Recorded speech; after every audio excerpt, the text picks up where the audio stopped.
Winners don't use drugs. What's up? How you doing? This is the super secret society of movies right here. Shh, keep it on don't the tell down. anyone. Yeah, don't tell anybody. Keep it on the down low. Anyway, We are the super secret cyborg guinea pig collective. All will be secretly assimilated. But nobody will know. Is secretly futile. how you guys doing, man? Hey, so, but I'm doing all right. This was another one. It was another of the Sleepaway Camp movies. Yeah. Yes, Tommy influenced me to watch these movies. I cannot apologize enough for number 2. But I don't care what anybody says. I feel this one redeemed itself. On IMDb, it has a lower score. I will say, yeah, I would actually say that this one was a bit more entertaining than the last one. Yeah, it was more enjoyable. All right, what was the most important thing now compared to the first one? The first one was the best one. What was the most important reason why this one was better, though? Because there was fucking boobs. A real masculine man goes and watches a movie where a bird takes off a fucking shit. This one had the most fucking tits.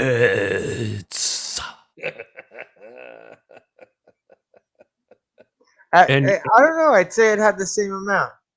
You had 2 girls in the second one that showed their tits, and there was 2. Three. You know what? You know what it was? It was the diversity of tits in this one. That's true. We got diversity of titties. Well, all right. I thought you meant diversity of like. Oh yeah, or because the Asian girl named Arab, and I'm sorry, no, that's that's real name, no gimmicks. Nope. I am not throwing out a slur there. This Chinese looking girl. Well, you could get any titty you want in this movie. You can get little titty, you can get big titty, you can get sloppy titty, all titties you want. You buy now. Yeah, and she didn't have that voice though. She wasn't screaming lady at the convenience store. No, she was from LA. But I just realized that the first character we see in the movie shows her tits and then dies within 5 minutes. So we actually have 2 entries for the Dead Boob Society in this film. Overdrive style, yeah. Yep. She got fridged. Well, not really. She just was sacrificed so that Angela could return. And Angela steals her identity to go to camp. Yeah, throws her into a garbage truck. A white privileged / drug addict camp.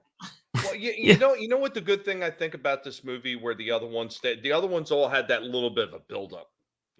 This one got right to the point. Gets right through you, right in 2 kills within the first half hour, like getting run over by a truck. Oh well, let's not forget about Mrs. Common. Oh yeah. Oh yeah, the cocaine news reporter. She wasn't even a camper. They were all fornicators. A bunch of drug addicts and fornicators. Yeah. Angela's pretty judgmental and surprisingly prudish considering her history. But she was like that in the last one. Angela kills that. All right, this girl gets woken up to go to drug addict camp. Is that what it was? When the news reporter was there, she was reporting that it was a camp for overprivileged and underprivileged kids. And that's where they're gonna that's why they kept doing the team ups the whole time in the movie. Oh, that's why they're all on drugs, overprivileged and underprivileged. That makes sense. And Angela killed that girl with the dump truck on the way to she's walking, I guess, to the bus station or whatever. What an opening. Yeah. Yeah, she comes barreling down in a fucking dump truck. There's people in the street just straight up looking at this too. There. Yeah, but in New York, nobody cares. Was it supposed to be New York? Didn't look like any place in New York I know. They at camp, the kids talked about where they were from. The big city, L.A., New York. It's just backstory. They're just city slickers, except for the country girl. So she kills her way to a new camp that was built on top of the old camp from part 2. Yep. They just changed the name. They didn't change the logo, though. No, they had to do a PR rebrand because of all the killings. What are you talking about? It was 25% more different. Yeah, Vanilla Ice put a little ding after the name, so it's not the same. See, it's different. It's not the same. Oh well, they tell Angela while she's undercover there, while Angela's hiding out. They tell her that we tore the shack down. He's like, "How'd you know about all the bodies in there?" Yeah, that was her kill shrine. Her little death shrine. Yeah, they had to tear it down. I wonder why. Mm-hmm. So in this movie, we got Angela for part 2 again, which is nothing like Angela from part 1. Totally different character. It's still Bruce Springsteen's sister. Yeah, still a one-liner, dropping, jive talking, psychotic serial killer. Transgender. Yeah, but even that's been toned down because that was part of the big reveal. It wasn't mentioned as much in this one as it was in the second one. Right. Yeah. No, in the first one, yeah, it was a major part of the plot, but it never really gets talked about because it's the central mystery of the film, and it sets up the killings, it sets up the personality of Angela. It's really the biggest part of the movie. Does she still dilate, though? That's the question. In part 2, they kind of hand waved it away, like, oh yeah, she got committed, and then she went to the hospital, and our tax dollars paid for her to have an operation. I saw that, Tommy. I tell you what, she's having a hard time dilating. I have something that spins round and round that'll help her with that. It'll put a big hole in her. So yeah, so we got wise ass slasher movie Angela again in this one, and it basically picks up right after part 2, which I realized the reason for that abrupt terrible ending is that they were setting it up for the sequel, which they started filming immediately. And this one's supposed to be set exactly a year after part 2. Mm-hmm. They probably filmed it all in one summer. They keep telling Angela, "Damn, you look old for a 17-year-old." Right. We find out she's 21. 21, my fucking ass. Yeah. But canonically, she still passes for 17, I guess. That's another thing about these movies. Like in the first movie, obviously we didn't see any titties, but it was implied that the people working at the camp were gross for lusting after them. But in part 2 and 3, canonically, they're still supposed to be like 17, but they get out that fucking tits for our benefit, right? Now, canonically, within the film, it would be wrong to look. There's another pedo in this movie too. Of course. All right, at least in part 2, there was no pedo shit. Wait, was there? There wasn't? I don't remember any pedo shit in part 2. What's up, Bone? What's good, Bone? What up, Bone? Welcome to this super secret show. About a super secret movie. Bone's on the super secret invite list. Because nobody talks about this fucking movie. That's because They knew they had some masculine action in the second one. That's why you didn't see those people trying to grab the little birds that they call chickens.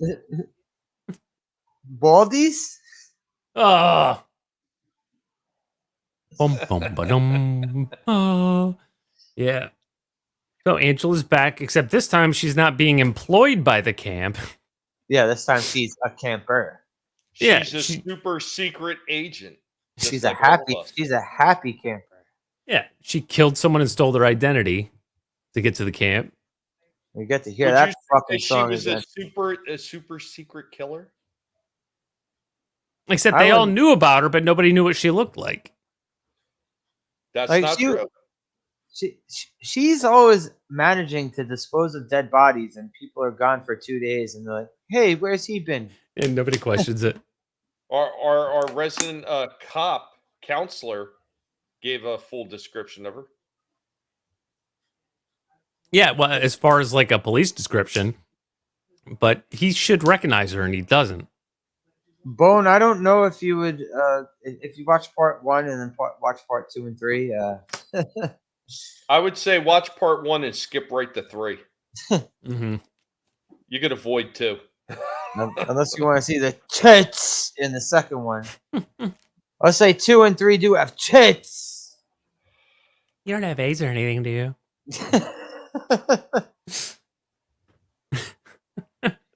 you know what? Like, no. The dude's like, no. You know what, though? I mean, there is one big difference between part 2 and this one. There was actually like a couple of almost redeeming characters in the second one. This one, there was almost there was no redeeming characters, and this, but yet this one actually had more of a story than the second one did. Actually, really much of a story in the second. Actually, we almost kind of have one. The Mexican Jewish kid. Oh, the redeeming people. And the other girl too. The girl with him too. Yeah, she wasn't. No, the girl was a total piece of trash because she said at the end that she had a boyfriend. Remember? The ginger. Oh yeah, that's right. Oh yeah, we got some ginger tits. But this, he was willing to like turn his life around and move out with her. He was being respectful to the cop after he found out what he went through with his son. Like everybody else in this camp was a dick. There was like they were all like different kinds of dickheads too. I didn't think that the Larry Bird looking guy. I thought that guy would have been redeemable. I didn't think he was going to be a fucking Weinstein. As soon as he said politician, you knew. Yeah, that Playboy belt buckle. Oh no, not that guy. The other guy. Oh, the other guy. The other Bill? old pedo guy. Bill? No, the fucking the tall white guy with the jacket. Bobby. There you go. That guy. Oh, the kid, yeah. Yeah, he was kind of rapey. Grapey. Kinda. Yeah. A tad rapey. Yeah.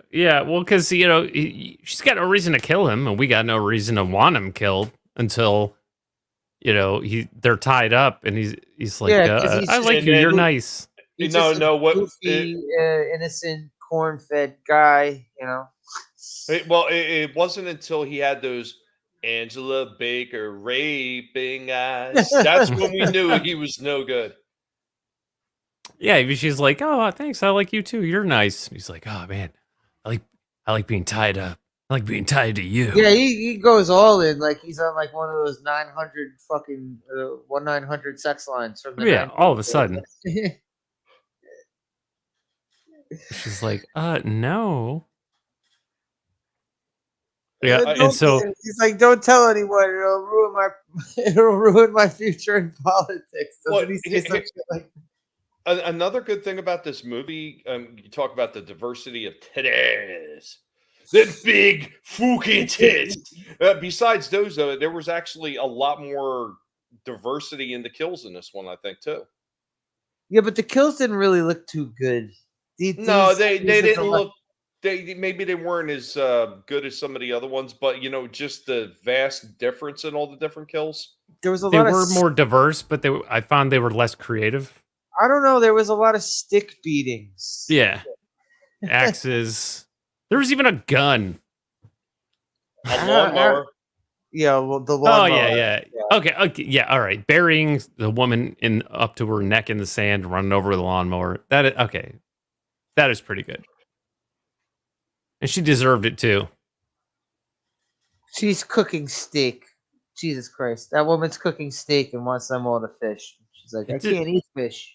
Now, see that you just made me think of something else because in the second one, like, weren't the kills still somewhat related to whatever their crime was? Yeah, like yeah. I think in the first one. In the first one, yeah, definitely. Yeah, we broke down the kills in the first one.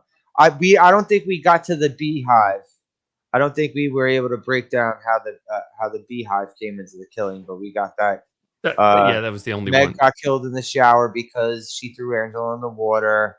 Mel got shot with the arrow through the throat because he didn't want to talk about anything to the police or the parents. Right. Well, in the second one, remember there was the Hua who was getting her belly button ate out next to the 6-pack of Comet. He shoved her into the outhouse because she had a shitty attitude and she was a shitty person. Right, but so Angela explicitly draws those parallels for us in the second one. In this one, I don't feel like there was any connection at all because the woman who got run over with the lawnmower, I mean, the two things that she did that Angela didn't like was she, allowed the one girl to be racist. Well, three things. So she allowed her to be racist. Oh, and she cooked the steak and didn't give anybody any. And then she didn't compost her garbage. She was like a litterer. And none of those things related to the lawnmower. Well, I don't know. But you're glossing over the most important thing. The most important thing is Angela raps in this one. Oh, that's God. True. Oh, my God.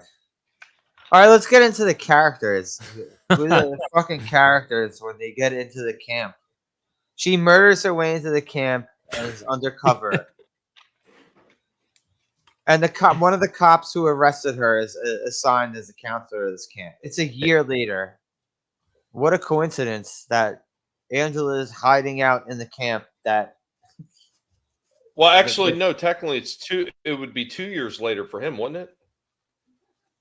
Or no. Didn't he say they never arrested her at the end of the second one?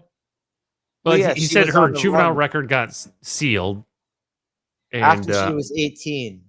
After Angela turned 18, it said her juvenile record is wiped out. Right. Okay, yeah. So he's the one that allegedly arrested her after the first movie. And then, at the end of the second one, she didn't get arrested. And we know she didn't get arrested because it ended abruptly. Nothing happened. She's just, howdy, partner. And then the credits rolled and I got furious. So and she talks about Molly, too. She mentions Molly to the redheaded girl. Yeah. And she mentions the cop's son who she killed at the beginning of part 2. Yeah. When he mentions his dad was the one that arrested her. So they did tie it back to those things. Oh, every time he's around, too. Every time the cop is around. Because they straight up ask him, are you a cop? And he's like, yes. And the one kid, Riff, the asshole, the gangster. Riffs! The hardcore hood gangster. I was waiting for Riffs! Yeah, right! Yeah, right. Who actually brings a gun to camp. Which is funny because his name is Riff, but he's always listening to hip-hop. Also a switchblade, too. He has a gun and a switchblade at this camp. Oh, yeah, he's from the Bronx. That pedo is not No, he says he's from Detroit, actually. Oh, that's right. Yeah, he did. Yeah, hey! Yeah. He's from your neck of the woods, bro. Yeah. Oh, yeah, dude. You got to have both here. They all say where they're from. Like the fucking firework asshole. The one who keeps fucking put a firework in a fish and threw it at Angela. He's like, how are you not dead already after the first firework you threw at her? Okay, you forgot about that kill, huh? You got the firework right in the nostril? In the face. Yeah, explodes his face. Does a Tom and Jerry up his nostril. Yeah. I guess we don't even have to go into the story, right? We could just go into the fucking kills in this movie. Just like that is the story. You know what I was really disappointed in one of the kills though? That damn, the spray paint kid. The hell was his name? Oh, because we didn't get to see him die. Well, no. Like I'm actually surprised they didn't go the route where she freaking had a spray can in a match.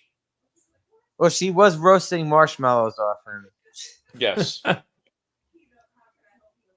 Yeah. Yeah, she's very sadistic. Yeah. Just like part 2, not at all like part 1. She's just a serial killer now. Yeah, her time in the institution did not, do her any favors. Also, in part 2, right? In part 2, she mentions she had all these backings from all these other people, right? She had backing from doctors, from politicians, and from clergymen. Remember that? Yeah, and she's on TikTok. That's why she. Well, I'm saying though, that's why she has her record wiped now, right? Yeah, and that's why she was granted leave. Like she was decertified insane and sent to work at a camp and be a happy camper. And we had to hear that fucking happy camper song again in this movie. Yeah, and a flashback. Or even before that, they played it, I think. Yeah, I don't understand the purpose of that scene because it was just her alone, like reminiscing, going into her memory, which we can see is romanticized in her head. Like she's remembering it as being better than it actually was, even for her. So I don't know if that scene was supposed to make us sympathize with her or if it was just to show us that she remembers it being better than it was. But you said it was just to get that song again, which also why do you think in part 2 and 3 they didn't show any clips of part 1? Like even like because it bears no relation. Or they didn't have the rights. Probably didn't have the rights, right? Yeah, I mean it's not even the same character, really. I mean, like I said, she's just a serial killer now. Basically. She's just Jason Voorhees now. Yeah. But I guess that's what they were going for by extending the series, right? This shit was filmed. Let me see this right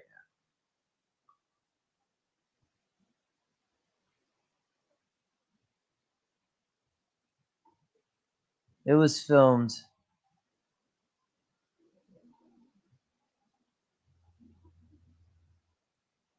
back to back, part 3, beginning 3 days after the second film finished. Huh.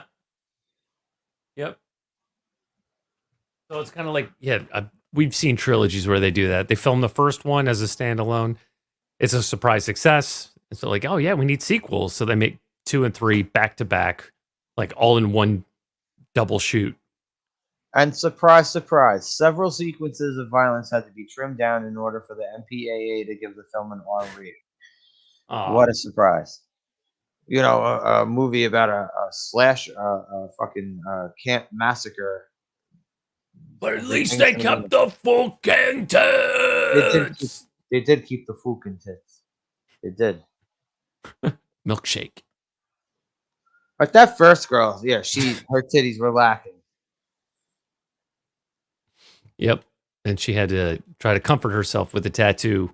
Had the nerve. Milkshake. Had the nerve to type those words across her tits. It should have said bug bites.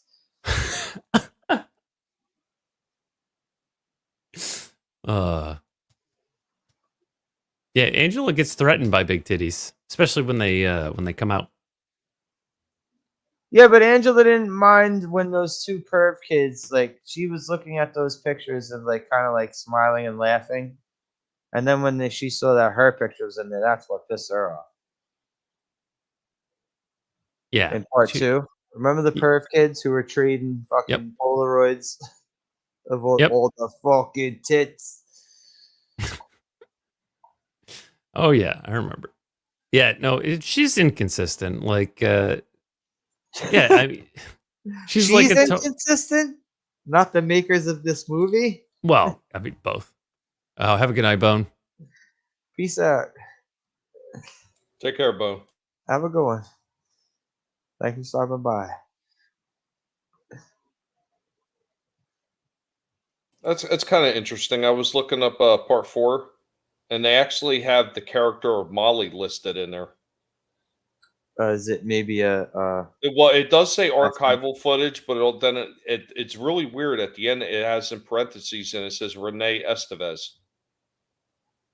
Oh yeah, the sister of Emilio and Carlos. Yeah, but it's kind of odd. Like, why did they have her listed as a real name as a character in parentheses? I don't know. I mean, she's only mentioned in this movie. Do you think they really took thought and care into this series, though? Do you really think they did? I don't think they did. After the first one, I don't know how they made it 2 and 3. I honestly don't know how they made it 2 and 3. I think they have their moments when they're doing the callbacks to it. There's definitely, like the aunt and her crazy sayings, like, oh, there's always more fish in the sea and dumb shit like that. There's always callbacks to it. So but they're using it like a catchphrase. I mean, it has gone full 80s now with 2 and 3. It's 80s. It's slasher movie at camp style. I mean, I think it was the success of Friday the 13th that convinced them to make part 2 and 3 of this series. Because, like, yeah, we have Sleepaway Camp, and maybe we could do it more like Jason. This is like, holy shit, we're banking on VHS rentals. That's what this is. They're like, if we don't make enough VH rentals with this shit, we're gonna be really sorry. Right, and they didn't make part 3 based on the success of 2. They made them at the same time, back to back. Yeah. They Lord of the Rings that shit. Right. Or Matrix 2 and 3.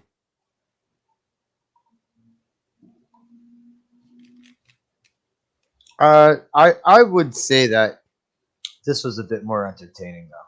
I would say I was a bit more, not spectacularly, entertained, like on the edge of my seat. But I'll tell you what. I don't know what it was about part 2. I can't even. I don't know. It was boring for the most part. It was quite boring, honestly. Yeah, I guess. Yeah, I guess. I mean, this felt a lot. It felt a lot more like an entertaining movie, but it almost felt like a horror comedy. You know what? Right. This one, I will. You know what? I gotta say that's it. This one wasn't boring, Tommy. This one actually wasn't boring. Yeah, I think this one was actually a little more lighthearted even than the second one. In some ways, I wouldn't say that. No, not with the interactions between the campers. No. No. But as far as like the spicy language that's being thrown around between the camper kids, the second one had darker moments in it overall. Like the girl that got drowned in shit in the outhouse, and then all of the corpses being in the cabin, and just sort of like she just keeps him hanging around, and like it fried on the grill. Yeah, exactly. I think part 2 was more like. It was more psychotic. It's sadistic in some ways. Yeah, it was darker, but yeah. So, like you said, this one it felt a little more comedic. I would agree. It was a little more lighthearted in some ways, but it was, it was. I think it knew what it wanted to be more than the second one. Agreed. Yeah, so I didn't need the darkness like turned down or anything, but it just seemed it was excessive for the movie that part 2 was, and it was such a shock after part 1 that it was not the same character at all, and not the same series. All right, these are the degrees we go through of the opening of part 2 and part 3. In part 2, there's campers out in the woods, and the story of Angela comes up. A woman comes walking up and calls the camper out who's telling the story of Angela, beats her across the face with a stick, and that's what kills her. And this one, she starts off by running over a girl that she doesn't know. She doesn't know this girl. But she knows she's going to camp. How the fuck does she know she's going to? Is this intel from the people who covered up her fucking crimes? It's super secret. She ends up looking exactly like the girl. First of all, she crushes this girl in a dump truck, but has the exact clothes that she's wearing. Yeah. Did you guys notice that? No. I don't think I even did. But yeah, she's done her research. She's been stalking her, which is not beyond Angela to do. Well, she also grabs her book bag too. Remember? Mm-hmm. As far as the comedy, yeah, the characters are more of like the spoofs of different character types within society in the mid 80s. We get a real good cast with the underprivileged kids. Right, because what were the characters in part 2? You had the Hua. Snowball? Was that the idiot with the spray Snowball. paint? The one that was spray painting everything? Yeah, the bleach blonde guy, Snowball. And then Riff was the hip hop head. Yeah, Riff, the biggest asshole in the group. The one who fucking, every time they're telling him to turn he's always got a boombox. He's my favorite. Yeah, he's always popping the tape in the boombox and cranking it up. Then we had Bobby Wiener. Yeah. Larry Bird. Looked like fucking Larry Bird's son. Oh, and you had the racist country girl. And an Asian girl named Arab. What the flying fuck? Yeah. I don't think that's a name in any Asian language.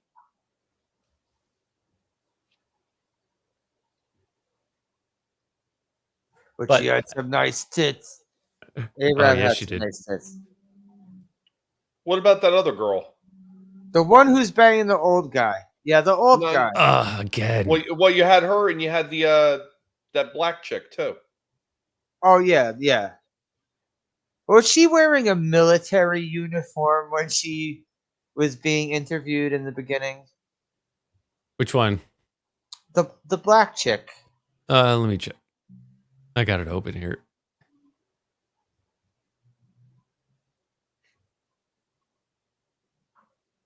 I can't remember her name. They didn't spend a lot of time with her character. Yeah, I don't remember half of the characters' names. All right, let's see. There's the older couple. All right, well, she's the one who gets the double axe. She's one of the characters who gets the double axe at the end. Yeah, it was a snake eater trap. Yeah, it was a snake eater trap.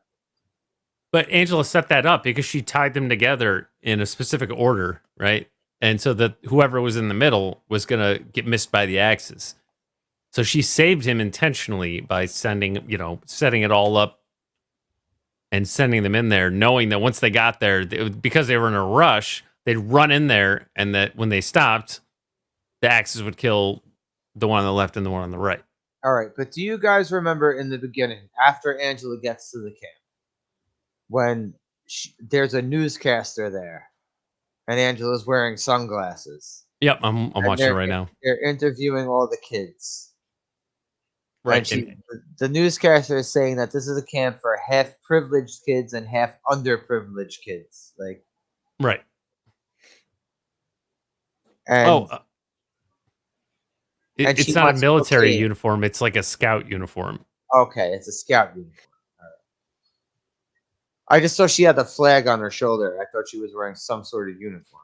She has like the 3 digits, like white numbers on a red background. That's like her what do you call it? Scout number. Yeah, scout number. Troop number. Yeah. Did we mention the reporter that wanted Angela to get her cocaine? Not yet. Mrs. Comet. I briefly touched on that when we were talking about the opening with just 2 kills in less than a half hour. Right. Because at first I was confused. I'm like, is Angela a cokehead now? Like, she's like, hey, I just want to get some cocaine. No, she hates drug addicts. She hates fornicators. She hates rabble rousers. She wants everyone to keep to themselves, or else she'll murder you. She hates everything but killing.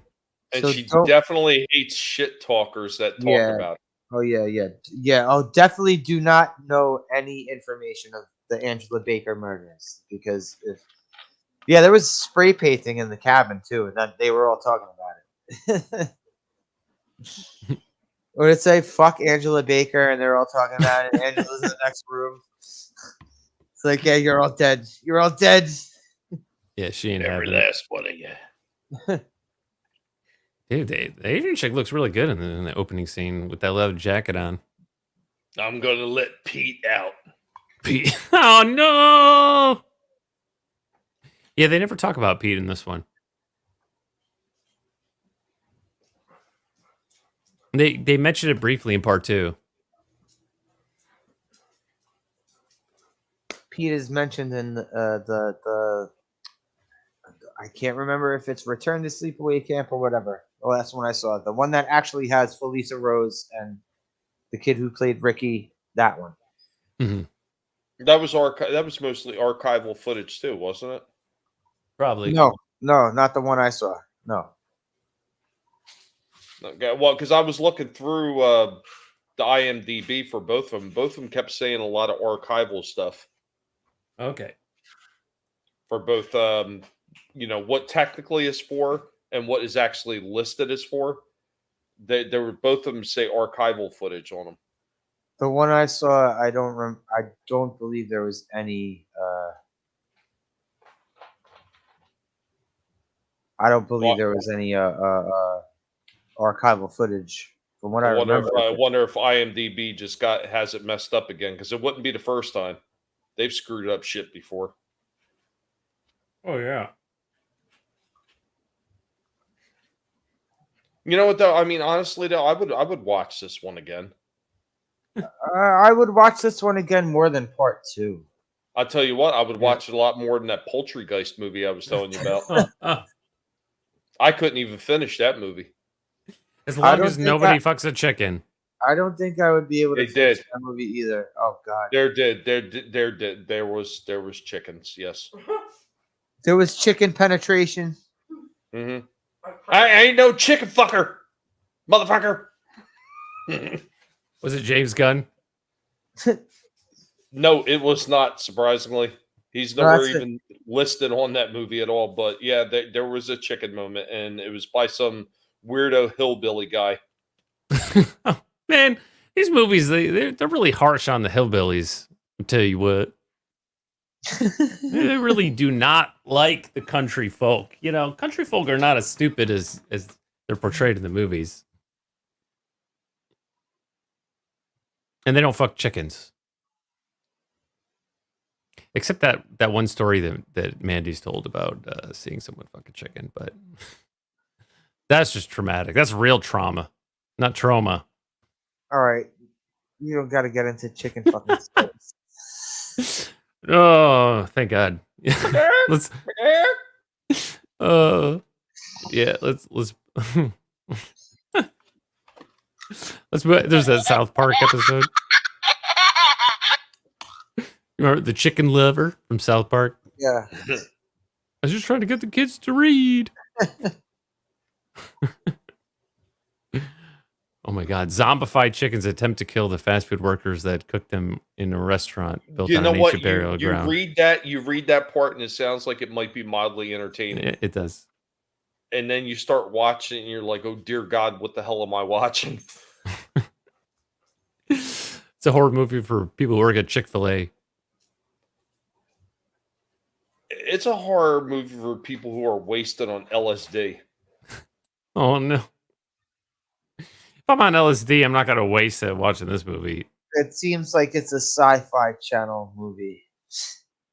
Oh, there's no named actors except Ron Jeremy. Ron Jeremy. Oh. Yeah, he Ron. makes an appearance. Ron Jeremy is the biggest star in your movie.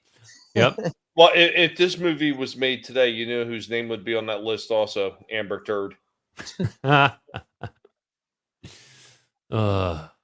Will work for Coke.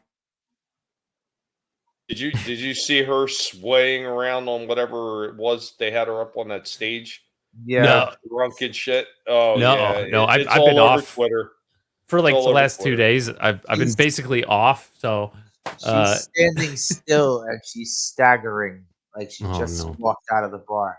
What a mess. Yeah, so I'm looking it up.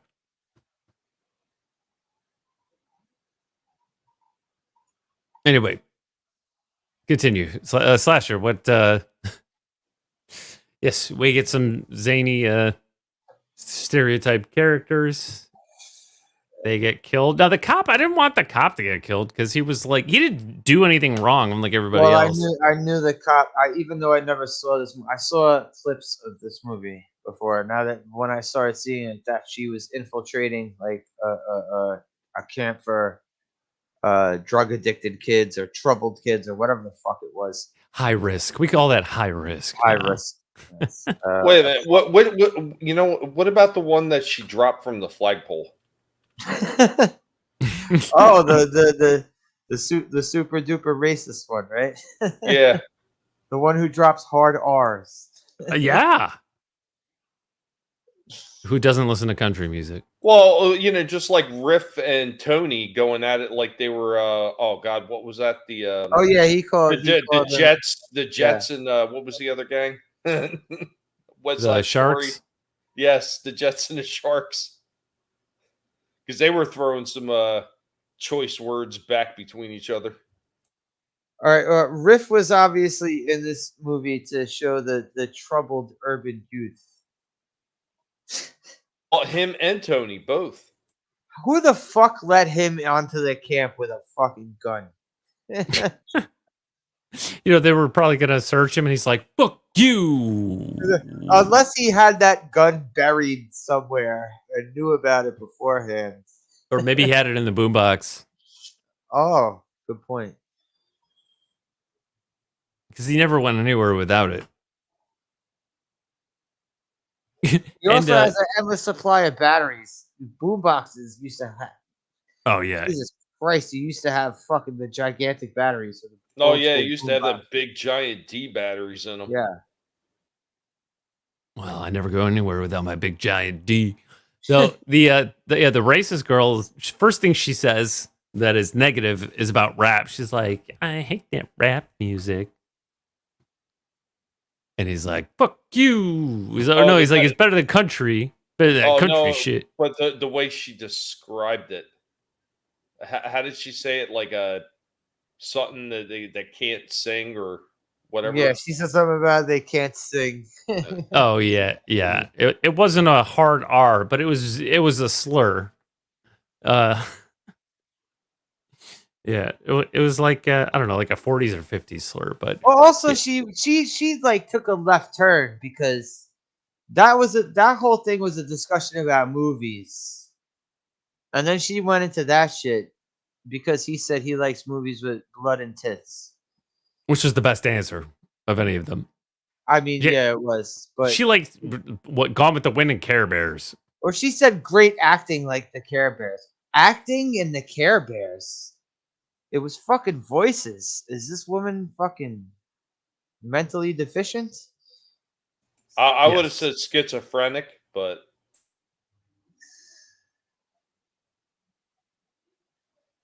oh, I forgot that. There's he pulls out a knife in the middle of the cafeteria. Yeah, he pulls out a knife on Tony. Him and Tony get into a brawl in the cafeteria. I forgot all about that.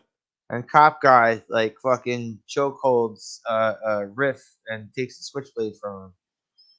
Well, he's a cop. He's definitely done that before. And he's so hardcore. He's like, "I'll put your butt in jail. I'll put your tuchus in jail, young man. I will show you the right way." Meanwhile, Mr. Beltbuckle is trying to get Mr. Beltbuckle. Who is it? All right, who is this guy, Tom? Can you think of any other movies this guy's been in, Tommy? This fucking guy. I forget offhand. I know he's been in quite a few, and he always plays like that Weasley The same character. guy. He's always the same guy in every fucking movie. Oh, what was his name again? I'll look it up.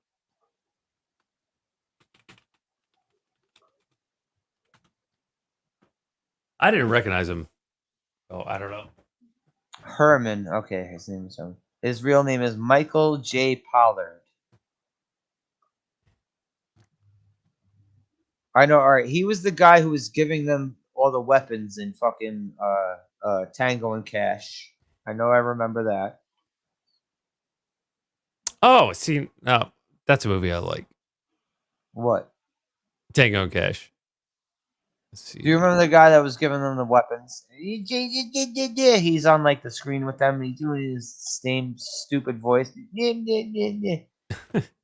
mean during the arming up scene? Yeah. When they're invading Jack Palance's construction site. Yeah, like I didn't recognize him, but all right, he was in Dick Tracy. He was in the House of 1,000 Corpses too. I have not seen that. He was in Roxanne, Next of Kin. I'm just trying to look at. Scrooged. He was in Scrooged as well. Scrooged. Okay. Oh, the Odyssey. He was Aeolus. Okay. But it's just one I've actually seen. And in this movie, he's a pedo. Well, every sleepaway camp needs at least one. Part 2 didn't have a pedo. What? It didn't? Part 2 was pedo free. There was no pedo. Wow. I don't remember any pedo shit going on in Part 2. Do you remember, Tommy? No, I don't remember one. I thought there was. Maybe there were 2 in the first movie, so I guess that made up for it. But all the sex was between the correct age of the people engaging in. Yes, legal and consensual. Activities. Yes. But Angela killed him anyway. Well, you just don't piss Angela off, is what I say. Although that first girl had no choice. Like Angela just tracked her down and killed her with a dump truck. First of all, where did Angela get a goddamn dump truck? She probably killed the trash man. Did the clergymen and the politicians give her access to the dump? That's where I remember him from. Bonnie and Clyde, 1967, with Warren Beatty and Faye Dunaway. He was the one that was driving the car. I never saw Bonnie. Oh, okay. He was in an episode of Star Trek. I don't remember that episode. Oh, he's super pedo in this. He's flashing his belt buckle. He's waving his balls in this girl's face with his Playboy bunny belt buckle. Yeah, and she's like, "Ooh, okay." Like, why did they do that in this series? And then he walks back next to his wife, sits down, and he's still looking at her, be like, "Eh." He's still making faces at her. You know what? You shouldn't judge at all, Captain Super Secret. Maybe she was just into retro. Call back to part 1. Yeah, retro should know better. We got to call back to the Mel and Meg connection, part 1. Yeah. But when Angela kills him, spoiler alert, Angela kills him. But she when she kills his wife, spoiler, but she doesn't mention the fact that the guy was a pedo. She just says he was cheating on her. Like, that's her dig when she kills the wife. She's like, "Oh, and your husband's cheating on you." Yeah. Not that he's banging a fucking she was one of the overprivileged kids, right? Yeah. Also, it's kind of I don't even know if you could use the word kids, because some of these actors don't look like they're kids. That's why there was so much flashing in this one. Yeah. Because remember, they didn't have all that in the first one. Yeah. But what's their summer camp for 17 or 18-year-olds? What the fuck is going on? I can't say I ever heard of a 17-year-old person going to a summer camp in my lifetime. From what I understand, summer camps, from what I understand, of people who went to summer camps, I guess it was like 10 years old would be the cutoff for that. I went to one at 14, but that was 17-year-old. I mean, yeah, I know, Tommy. You said you went to some camp, but it was like that wasn't like, hey, my parents are gonna send me to summer camp this year, right? It wasn't like that, right? I didn't even want to go. But wait, how old were you when you went to that camp? I was still pretty young, so I probably was maybe 8 or 9 at the most. Okay, so that's what I'm saying. You were a 17-year-old going to summer camp. Unless you're a counselor, you shouldn't be 17 years old at a summer camp. Well, Tommy went for the fucking tits. Because he's not fucking soy. I love it. Ghost of Jens is forever with us. Because Tommy's not a soy nerd. Bitch. The ghost is here again.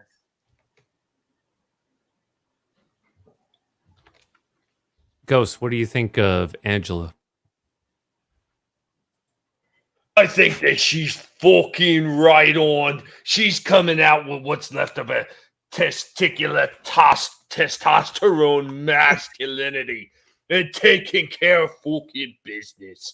Because she knows what she fucking wants. She ain't no weak-ass bed who's just going to sit around and let other people fucking do everything for her. Yeah, but she's a prude. I mean, do you think that Angela in Part 2 and 3 is the ultimate consequence of soy? Soy is all around you, Darius. Fuck. This has been super secret soy nerd.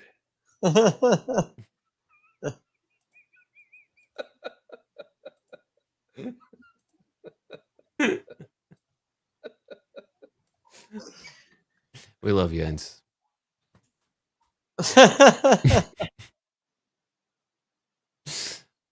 Dude. Oh, Tommy, I see that clip of Amber. She is sloppy. Yeah, she is. It's absolutely hilarious. And speaking of sloppy beaches, was it the redhead and was named Tommy? The not Mexican kid, they're out there making out in the woods. The wannabe Mexican Jewish kid, maybe Italian, Tony. Yeah. Doesn't even have a Mexican name. Tony. He looked like he would have been a character on Welcome Back, Kotter. Well, yeah. Then again, his name could be Antonio, and he just shortened it for Tony when he's in the gang. That's true. Yeah, or it could be Tomas. It wouldn't be Tony then. Well, was it Tony? I couldn't remember if they called him Tony or Tommy. It was Tony. Okay. Yeah, they're out in the woods. And the fucking the stuck-up white girl who gets dropped from the flagpole. He's Mexican. Yeah. She has to throw out her fucking her Aryan Nation fucking policies out there. Yeah. You think he's shit? He's Mexican. Well, like I said, these characters they're cartoon stereotypes. They specifically picked the country girl to be the racist one, right? You know what? It would have been perfect if her name was Karen. Yeah. I don't even like country, but it's better than rap. Because rap is crap. They can't even sing. Calls him a darkie. Jesus. I think she calls the rappers that. She calls them something worse. That bitch just fucking spouts. Fucking Jesus Christ. Like, get a filter, lady. Thanks. Well, yeah, she acts super like innocent and naive, talk about Care Bears, but then she lights a cigarette out in the woods. But that's thing she's dropping hard R's. You're talking about the Care Bears, and then you're gonna drop a hard R. It's like when Hulk Hogan, like my sex tape is me fucking dropping N-words. She learned it from her mama. That's pillow talk. Or does she learn it from her meemaw? Christ. Her meemaw. Meemaw always said God made a difference. She also, Angela, when Angela, before Angela drops her, she gives her a speech. She's like, you're a bigoted asshole. Like, yeah. Yeah. Angela might be a lot of things. A psycho serial killer, a liar, an identity thief. But she's not a bigot. And we have to respect that. Hey, she kills everybody. Equal opportunity. Equal opportunity. That's true. When she kills Riff, she throws a cassette tape in, knowing that he'll pop it into his boombox without questioning it. She raps. We got an Angela rap. Yeah, she's and then spikes into the ground. Jesus. Yeah, she crucifies him like Jesus. Like nailing him to the tracks. She nailed him. Literally. The passion of the Riff. Well, Riff was an ass. Riff pulled the gun on her, so you knew he was getting it. Yeah, you know why he got killed? Because rap sucks. She goes into his tent saying, "Can you turn the fucking music down?" And she's like saying it over and over again. This asshole keeps turning it up, and then pulls a gun on, like sticks a gun right in her face. Who the fuck let this asshole onto the camp with a gun? They didn't check him. Even the cop, when he restrains him, he didn't check.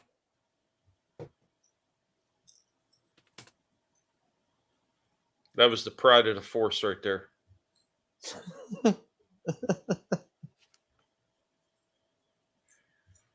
Not really. What about the end of the movie? I would agree with that. What about towards the end of the movie when they're in the ambulance, the cops like, we could just get rid of her right now? Yeah.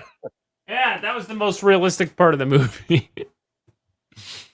Nobody's going to know. Let's just put her down like a filthy, dirty dog. And then she kills him with a jab. Two jabs. She Fauci'd him. She two Give jabs. the Fauci, ouchie. Yeah, she goes on the two ouchies. Yep. But we don't even see how she gets away. She just that's just it. She just.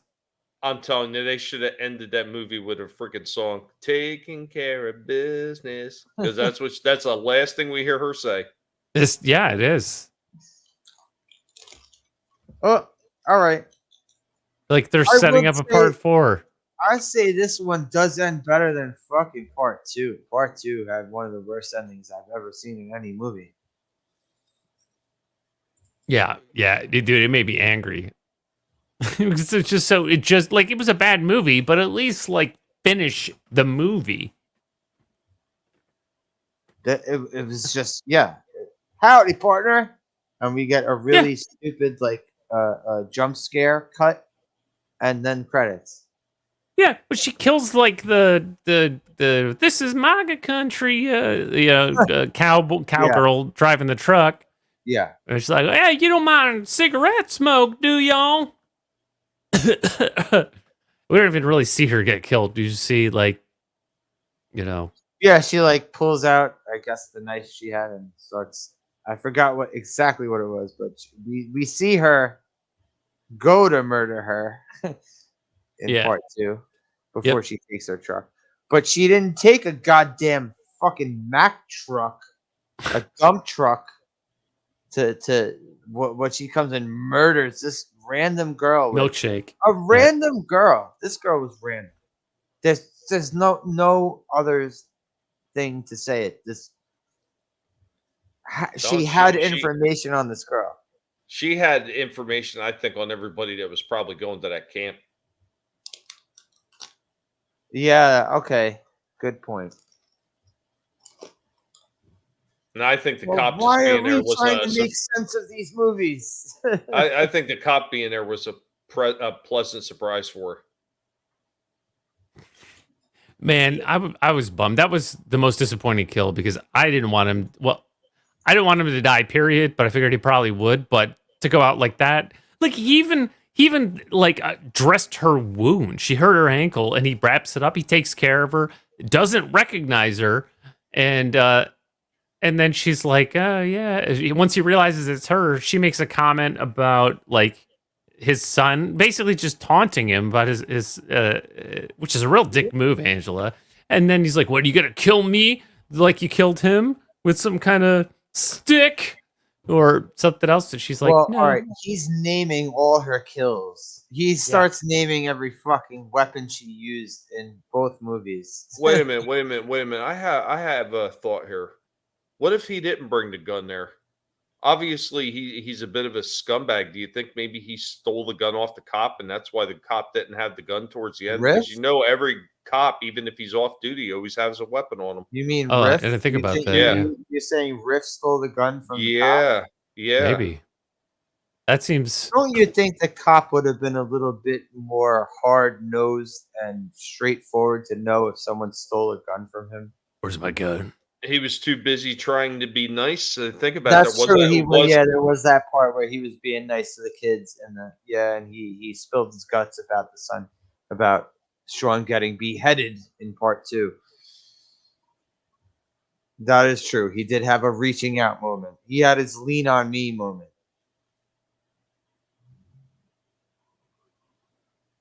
But I don't know. I think he would have been a little too hard nosed to know that a gun was taken from him.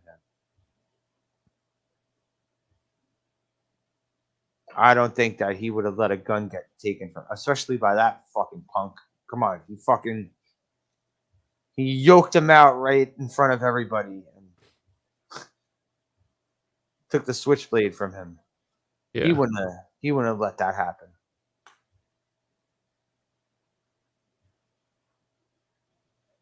I think we're digging too deep into this fucking movie now that I'm thinking about it. Jesus Christ.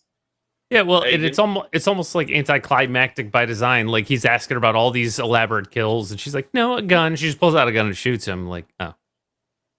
He mentioned like every single type of weapon that Angela used in that monologue, but she just uses like the most obvious weapon instead, almost as if like, yeah, no, of all the things I could use, I'm just gonna use the weapon you would use.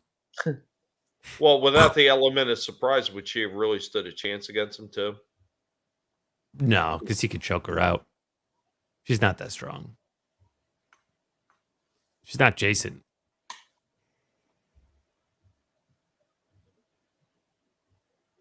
Oh yeah, the blonde. She has her tits out for like a solid minute. That blonde's hot too, though. Oh yeah. Look, it's like 30 seconds. If you put all the little back and forth clips together, and then Angela kills her and then drags her into the tent. So she's another 30 seconds dead boob society. And not to mention that she said that she did her a favor because they were just going to sag anyway. Yeah. That's she was also banging a 65-year-old, so which is weird. She could do way better than that guy. But she likes that classic stuff. A shout out to Mel. Retro. Yeah. She likes it retro. She likes seasoned veterans. Oh yeah, the fireworks in the nose. Ugh.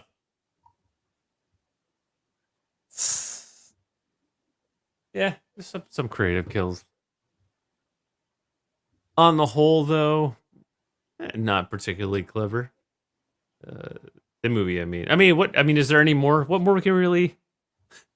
I don't even fucking get into. Know. Like, really, this did have more story than the second one. I will say. Well, don't forget also the comet kill. Did we even get into that? We actually did. The very first kill. That's a second. That's a second kill. Yeah. Well, the first kill on camp. We started talking about that 2 or 3 times, but we never got through it. Yeah, the very first kill on the camp is when the reporter who's talking about the overprivileged plus underprivileged kid camp She's interviewing all the kids. Well, she's not even interviewing all of them. She's like saying, "Come up and say your name." All right. She immediately goes up to Angela and asks her to get her cocaine. Yeah. Well, why did she piss Angela off though? Because she started mentioning about all the killings at the camp and mentioned her by name. Oh yeah, she did on television, and Angela's looking away from, like, trying to hide her face with her sunglasses. Yeah, and the Pedo's wife was she jumped on the mic immediately, and she was like, "No, we're cleaning up our image. No." It's like, pulling told him you out. not to mention that. Yep, pulling him out. We gotta keep this under wraps. Yeah, she basically was, but Mel. Nah, I don't. I think Mel would have melted down if he had fucking cameras in his face.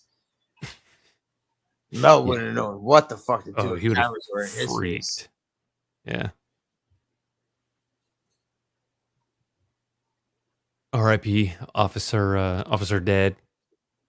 Wait, he's got a 2x4 when she shoots him. What did she give her? Oh, Comet? Like when she goes to the fucking. Yeah. We're like, hey, Comet. It's a callback to the 6-pack from the last movie, but she just replaced. I thought she cut the cocaine, but you pointed out she replaced the cocaine with Comet. No cocaine. Yeah, that's true. Yeah, she just she grabbed his little Ziploc baggie. Yeah, they just show her putting it in the fucking bag. They don't, like, we see a bunch of cans and shit. Yeah, and she's like, "Here you go." She's like, "Thanks," and then just immediately like does the cocaine while driving a car. Yeah, while driving in the car.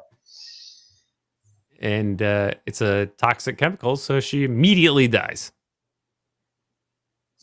Now, who's the final girl? The redheaded chick. Not Molly, right? And the only reason why Angela kind of lets her live after traumatizing her. She's the one who bandages Angela's leg up, right? When Angela like collapses in the woods or something. She fucked up her ankle. It's just Molly all over again. Like the only one that Angela is not going to kill because she likes her and doesn't want to, just like Molly. And so, but she traumatized the hell out of her by murdering people in front of her. And she's like, doing that. Oh no, please stay. Please stay. Like the first time when the cop is like, get out of there, Molly, or whatever the fuck. Molly Part 2. We'll just call her Molly Part 2. Yeah, Ginger. And but she still ends up fighting with Angela anyway, and chops her with an axe or stabs her with a knife. There's an axe and a knife. Hold on. Let me back it up. No. Well, all right. There's a bunch of other stupid shit that goes on. Like there's the axe. She ties up the other 3 kids, and there's the double axe with leaving the middle person alive trap. And then she tells Molly Part 2 and Tony that they have a wonderful relationship. Oh yeah, and they're a cute couple, but she has a crush on Tony. And she's going to let them go. Yep. And she's like, bye. And then Molly comes running out there and attacks her and stabs her. Yeah, that's right. Yeah, so Molly makes the move. Not Molly, whatever her name is. She makes the move on her. And she stabs Angela 2 or 3 times in the gut. I was like, oh my God, dead? I mean, she's at least going to the hospital. And she does get put in an ambulance. Well, also, Molly Part 2 and Tony are in the cop car, and that's when she breaks the news to Tony that she has a boyfriend. Yeah. You bitch. McDowell. Yeah. I'm gonna go back to my gang now. Yeah. Well, yeah, they're all in gangs. Dude, especially him. He's like, oh yeah, gang life. Gang. Yeah, he was giving her the speech. He's like, where I'm from, we're all in gangs. It's called the Bronx. I'm not in a gang. No, he was from LA, right? But that's why he was supposed to be Mexican because he's from LA. And then we get the ambulance, and then the cop and the paramedic are. The cop is giving the paramedic like, we should just kill her right now. She's a fucking psychopath. Yep. He's like, hey, we could just we could kill her now. No one would know. And the medic is like, oh, I took an oath to do no harm. I can't do that. And he's like, yeah, I mean, look, she's a killer, all right? We gotta. Where's your Batman? We gotta vigilante justice this chick. He's like, I guess, you're the cop. And Angela, who should really already be dead from these internal injuries, she's like, grabs the needle and just jams it in the guy's face. Enormous needle. Huge. Giant fucking needle to both of them. Yep. And then the driver's like, hey, what's going on back there? Take care of business every day. Taking care of business. No, they didn't actually play the song, but it would have been funny if they did. Tell you what, you can't think now without that song. Yeah. Well, there's no Springsteen songs in part 2 or 3. And yeah, you know what? You thought her brother could have like fucking thrown her a bone, right? Use this unreleased song.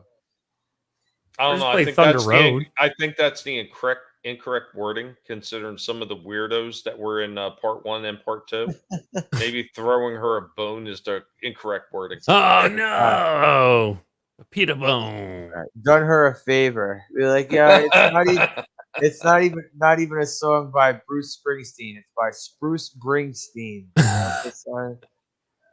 I'm not gonna put this out on an album. I'll just make this for Sleepaway Camp 3, Teenage Wasteland. A teenage wasteland, bro. Like I could hear Bruce Springsteen doing some stupid shit like that.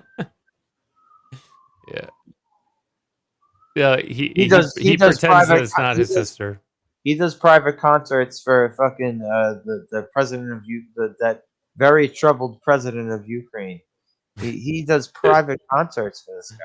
Oh my god. Is that what our tax dollars are paying for? I should have known. The new FTX concert series. Or was it U2? It might have been both of them. Anyway, enough politics. Sorry. It's the international FTX concert tour. I'm sorry. Every time I think of Bruce Springsteen, I could the factory closed down. Right? That's one Springsteen song. Driving in my Chevy. I'm a pink Cadillac. Oh no. I don't know. I never saw the big thing about Bruce Springsteen. I really don't know much of anything about Bruce Springsteen. He's like the blue collar musician. Glory Days is a fun song. I will say that's a fun song. Yeah, he sings about working at factories and driving old cars. Got a America. Got a wrench in my hand and the factory's closing down. Boom, down, down. Oh yeah. Did he do Born in the U.S.? Yeah. I don't want to get claimed. Born in the FTX. Tommy, you a Springsteen fan? No. Why? He's from New Jersey, man. He's even more of a reason not to like him. No. Jersey. Boss calls it pork roll. It's Taylor ham.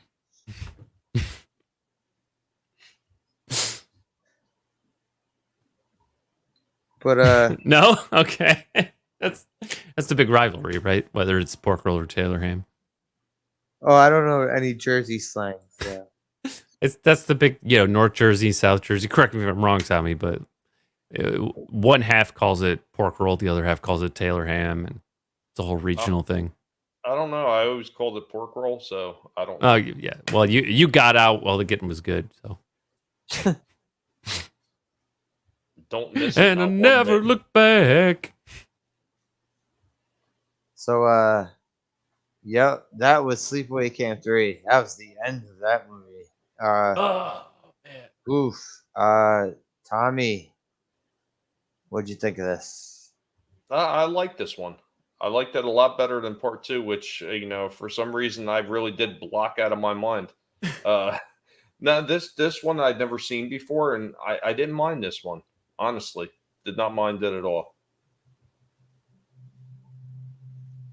Was it the tits? It wasn't even that. I just think it was like we said, it was comical. It had some comedic aspects to it. It was fun. It was a fun movie. It wasn't as boring and as dull as the second one was. The second one was trying too hard to be something that it wasn't. It's trying too hard to be dark. Good point. That's actually a good way to say it. It was trying way too hard to be. It's also funny too because the way they made part 2 and 3 so close together, the way they filmed it. I guess that's why they took a year to release part 3. The editing, I'm sure there was a lot of shit on the fucking cutting room floor.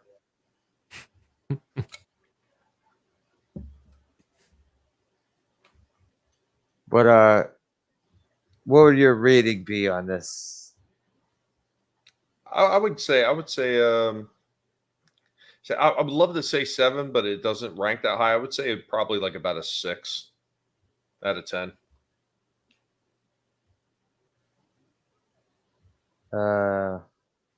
Darius.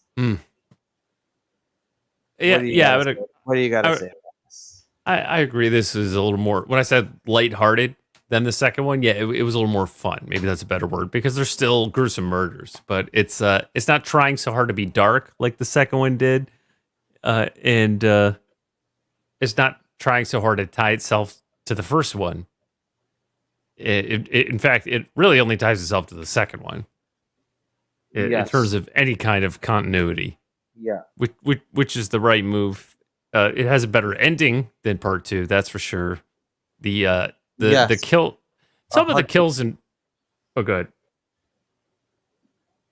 Well, some of the kills in part 2 were excessively gruesome, which can work, but drowning a chicken in shit was okay, all right. Would you say that was the worst kill in these 3 movies? Would you say that's the most? It was the hardest to watch. Okay. Yeah. But I mean, I guess by the time I watched part 3, I've already adjusted to the fact that Angela's just a serial killer now, and I didn't have to deal with the fact that the camp hired Angela Baker to work at a camp. It's okay, so she sneaks her way. So it starts off with a bang where she just kills someone with a dump truck and then steals her identity. That was pretty cool. And then you get a cast of cartoonish, stereotype-ish characters. Yeah, I mean, it plays out like a fun, lighthearted, but violent 80s. A lighthearted slasher film. Okay. What? Am I wrong? I wouldn't say it was lighthearted. I thought it was pretty lighthearted. Dude, putting the music on the boombox and turning it up, that's a pretty lighthearted thing. It's not heavy. It's not Schindler's List or anything. It's not even Sleepaway Camp 1. The same guy who pulled the switchblade and a gun on someone in the same movie. That's but did you notice when he pulled the switchblade, he did a la Breakfast Club? Oh, is that real? And he stabs it into the table. No, but not even that point. When he pulls out the switchblade again and starts going at Tony in the fucking the rec room, the cafeteria, whatever the fuck. When I say lighthearted, I do mean lighthearted. So as far as it's violent, and there's murders, but it doesn't take itself too seriously. It's lighthearted in tone, in the sense that it's a slasher movie, but it's like Tommy said, it's fun. It doesn't take itself too seriously. It knows it's here for us to have fun watching it. So whereas Sleepaway Camp 1 was very much a mystery, and it was sort of it was a character exploration because Angela was herself a mystery in that movie. You really didn't get to know her hardly at all, and we're wondering what was going on. We really got into the character of the camp itself, like the collective atmosphere of the camp and all the people in it, keeping it going. And part 2 was obviously much less serious, and but yeah, I mean, by the time you get to part 3, it's lighthearted in tone, in that it's just a popcorn movie for fun.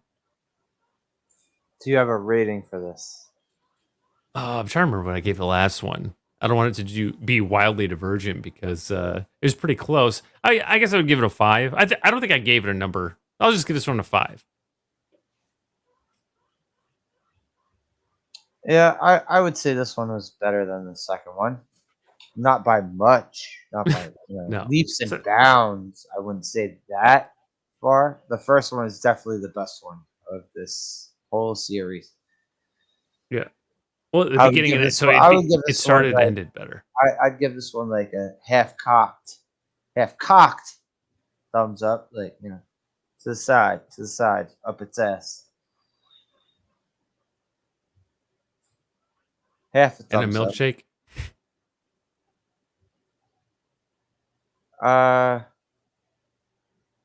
Better than part 2. I'd say I'd rather rewatch this one than part 2. But part 1 is the best. That's what I say. Who knows? Maybe the next one's going to be worse. But I'm not going to do those ones. I need a Sleepaway Camp breather. I gotta take a break from these Sleepaway Camp movies. But I'll be back next week with the Christmas movie. A doozy of a Christmas movie. So, Tommy, thank you. Thank you for coming through. Oh, always fun. Always fun. Guys, yeah, you know where to find me. You see the name right there. That's where we're at. Guinea pigs, toys, battle bots, all the good stuff, the fun stuff. That's what we do over here at the Guinea Pig Collective. Get on board, get assimilated, or we will find you. Take off your toes and put those little implants in your brain and make you one of us. One of us. One of us. The super secret collective. That's right. Join now. You'll forever be part of the collective.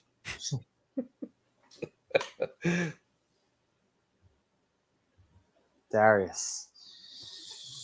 Oh yeah, just here in the other place. It's a secret. It's a super secret. So, you got to. Yeah, you can't talk about these movies. Yeah, first rule of super secret movie club is you don't talk about super secret movie club. You can't talk about these movies. Nope. So, well, I'll see you all again soon, but it's a secret, a super secret. And folks, I gotta end this. Next week I'll be back with a Christmas movie. Later. Ho,